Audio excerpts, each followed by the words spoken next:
Good morning. I'm excited to be with you here today. I was at our group hosted the first conference 2 years ago, and we had about 110 people in our little church hall. So to see all of you here today, it just heartens me greatly. I've been with CCL about 4 years, and we're talking endorsements today.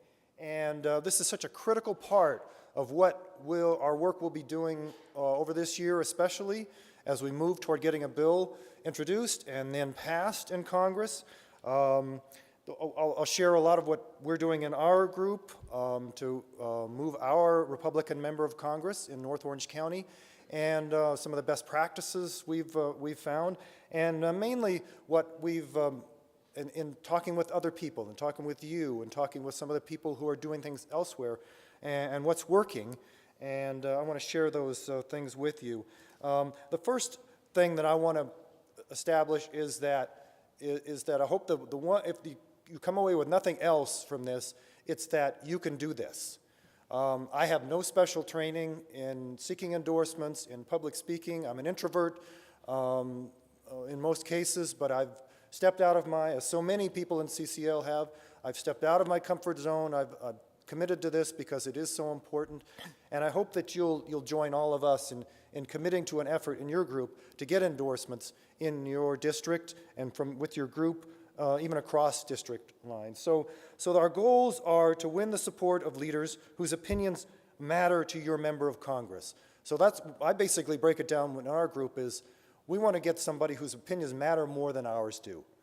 We take our message to our member of Congress, but he isn't necessarily receptive to it. But so whose voice does he listen to? Whose voice will he listen to? And then so the idea is to take that then, get an endorsement, and build the relationship from there.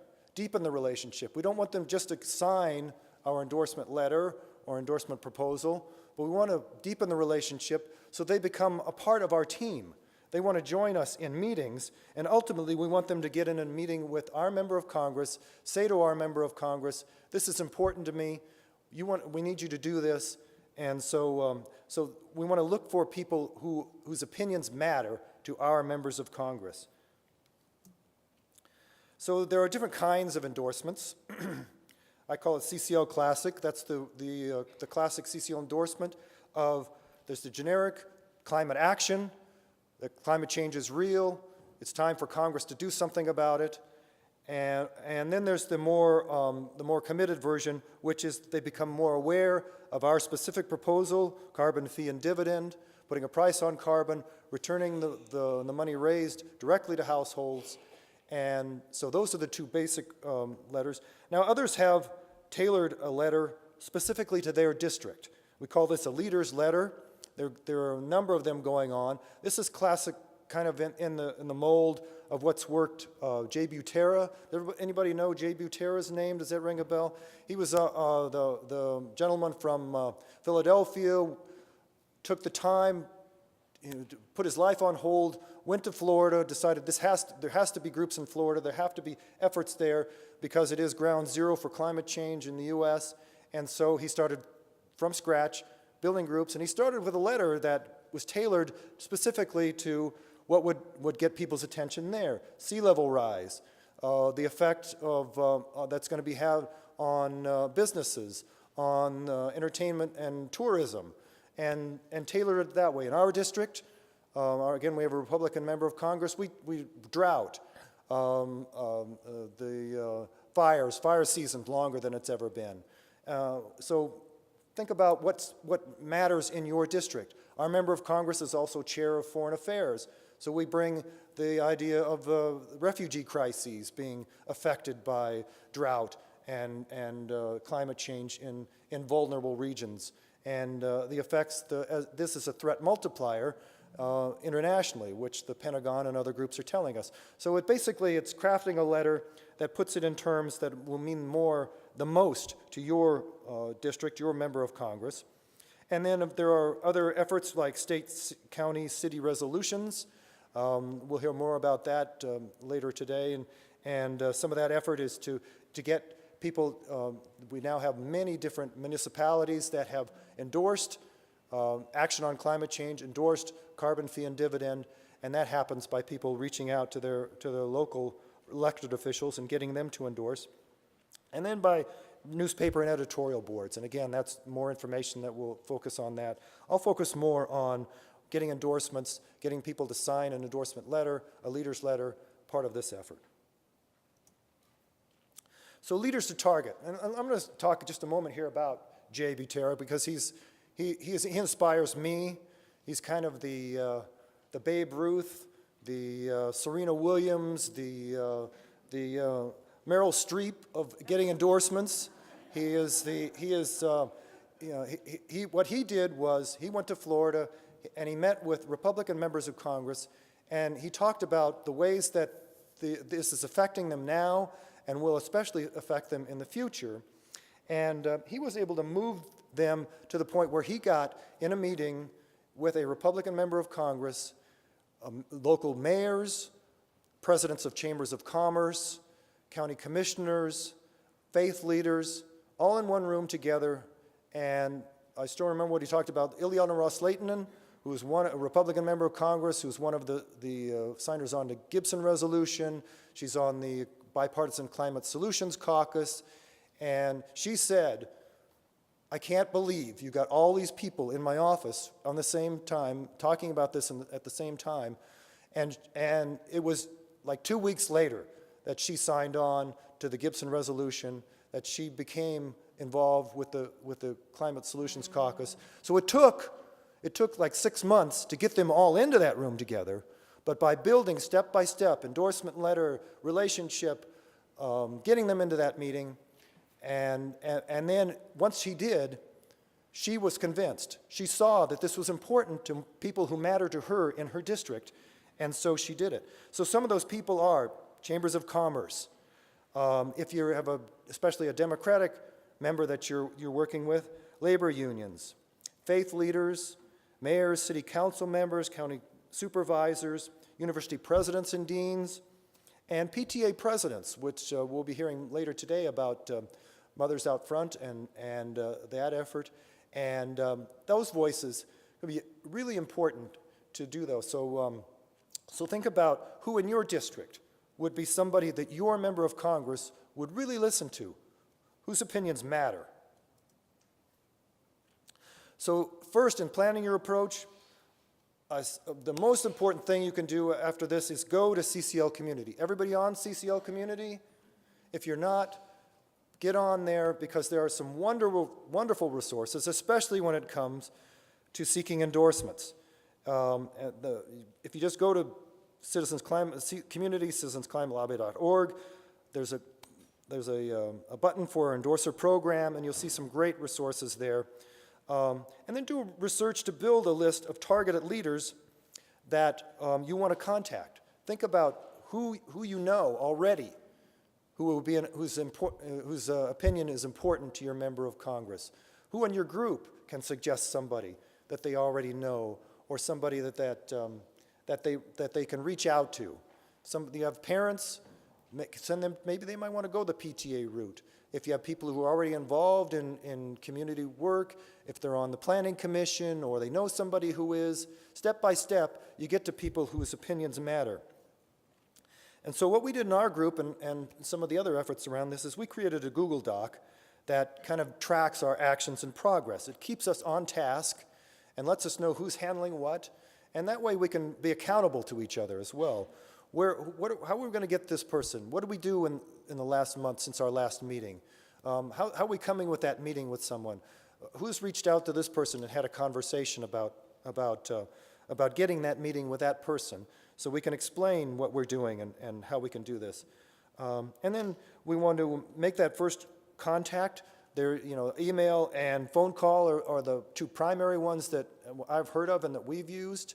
I didn't think an email would be, I think it was too easy to ignore. So we worked to get phone numbers and to get so that first call is via phone.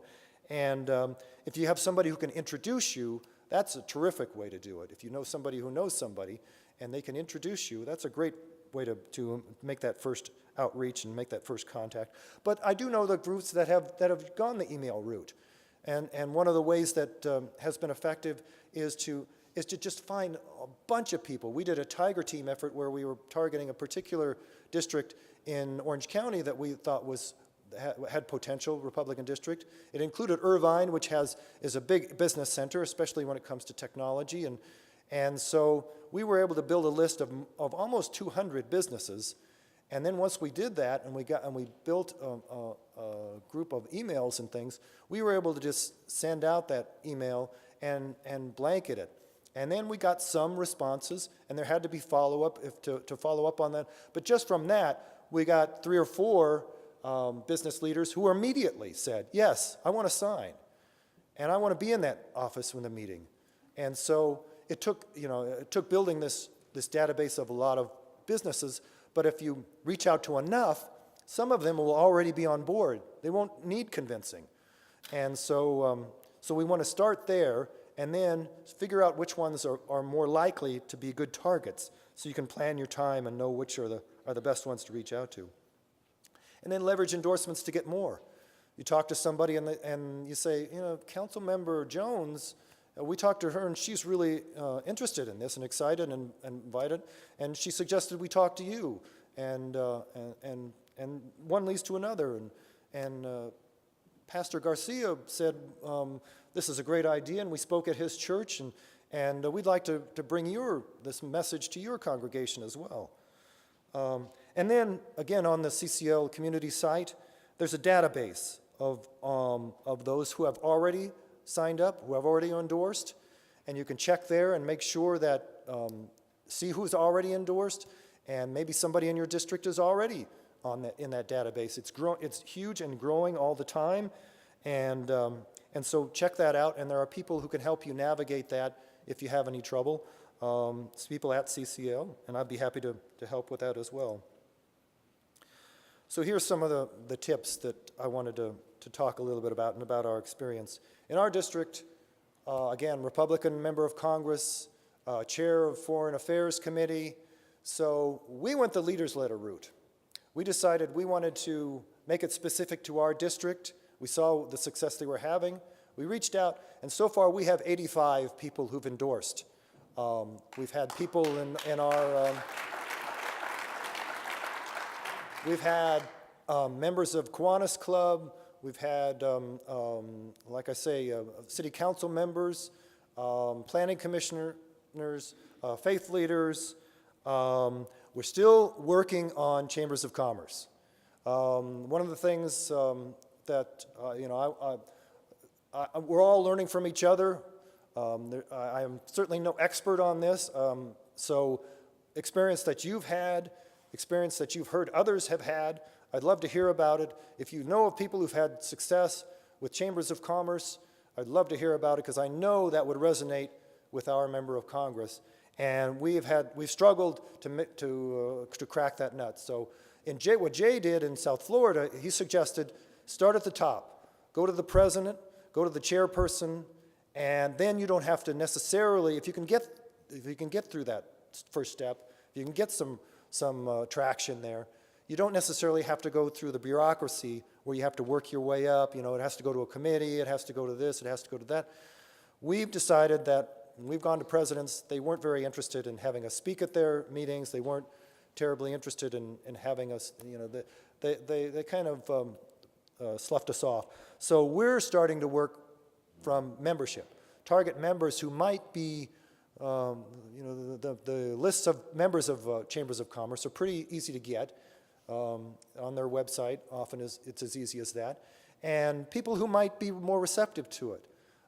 If there's a healthcare organization that's there, if there's representation there, they can be more receptive often because of the connection to this being connected to health issues and a cleaner environment. If there's clean energy organizations there, if there's energy related in any way, they might be a good target for you. Excuse me, I'm getting over a cold, so. So look for those opportunities and then try and work your way up. Who can that person help you get a chance to speak to the president or to a group that's more in line with what you're doing? Some of them are more receptive. Wayne, a member of our group, has spoken to the Chino group, and they have been receptive.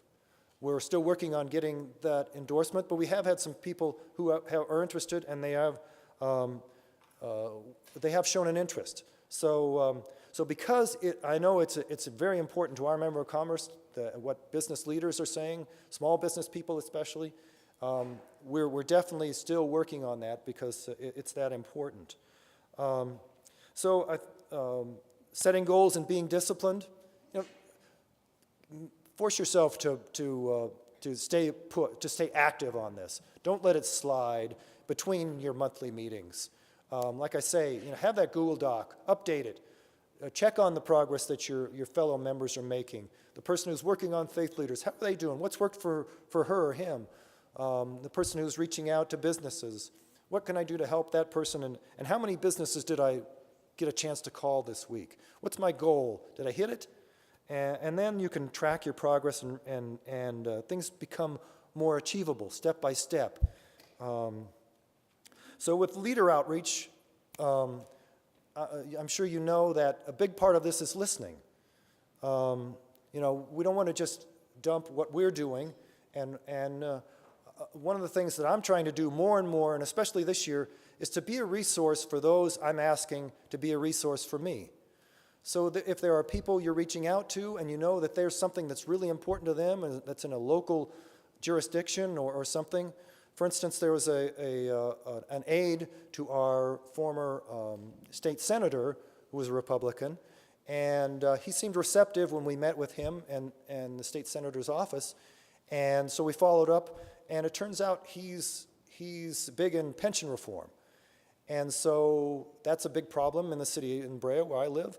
And so we reached out and said, is there anything we can do to learn more about this, to help you make this people more aware of what you're doing? And so we're trying to develop that so that, and it doesn't necessarily have to be so tit for tat. You're just doing it because, if it's something you can connect with. Our chamber of our member of Congress is doing a lot when it comes to women's issues, and so he'll do women's conference every year, and there's a lot of good that comes out of that, and so we want to be people to help with that. How can we support you on that? So you become more of a local person that people can come to and trust and know that you're interested in them just as you're asking them to be interested in you and what you want to achieve. And so that's what I was talking about with learn leaders' areas of interest and give support when possible. So making that first connection. My exercise is around cold calling. So Jay, I had a conversation with Jay about how he does this. And it's totally outside my comfort zone. I've never been a salesperson. I've kind of worked behind the scenes, prefer to get assignments and get the work done and work with people I know and so but I've stepped out on this because it's important to me, and I know just how important endorsements are going to be in making our goal a reality of getting legislation passed, getting our member of commerce to take part, to vote for our bill. And so I started making phone calls. I started by doing too much information. I'd get the gatekeeper, the assistant who took the phone call, or I'd get the person themselves, and I'd say, I'm Dennis Arp, I'm with CCL in North Orange County. We're an organization that does this, and we're working to pass a fee and dividend bill that would do this and this. And then when I stopped talking, they said, now who are you again? Now what was that again? So I realized I've got to simplify. I've got to get first through there. So Jay helped me with this one, and I crafted my message from listening to Jay and what he was doing. And so I said, I'm Dennis Arp, and I volunteer with a nonprofit that's working on the issue of clean energy in North Orange County. And then I pause and see if they want to have a moment to say anything. Because people are interested in clean energy. Even people who don't think that we need to act on climate change want to breathe clean air and they want clean water. So that's a point at which we don't have a conflict and we don't have people turning off immediately. And then I say, we're setting up a meeting with Congressman Ed Royce, and we're wondering if you might want to join us at that meeting. Now, what local leader is not going to want to be in a meeting with their member of commerce, or member of Congress? So, now we don't have the meeting set up yet. We're working on that. But that, you know, we're working toward that. You know, it's not, I'm not lying, I'm just saying, you know, we're working on it. So that's kind of where I'm on this. So what I'd like to ask you to do now as our exercise is to pair up with someone you don't know. And I'm not giving you a script, I've kind of giving you an example of what I've done. You know your member of Congress, your district. So one person be the person of outreach. Let's pretend the other person is a city council member in your city. And so pretend, you know, the person who is reaching out, the CCL member who's making the outreach, pretend that the other person is a city council member. You don't know too much about them, but you do know that they're in a position of influence.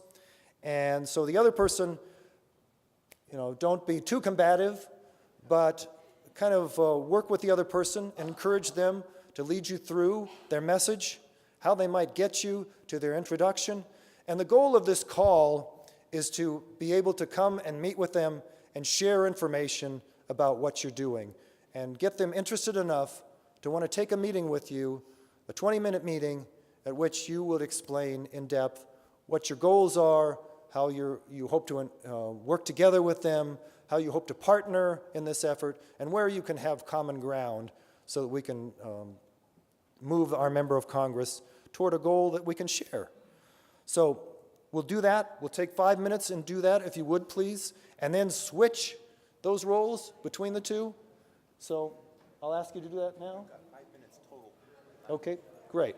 Great. So we have 5 minutes to do that. If you would pair up, and I'll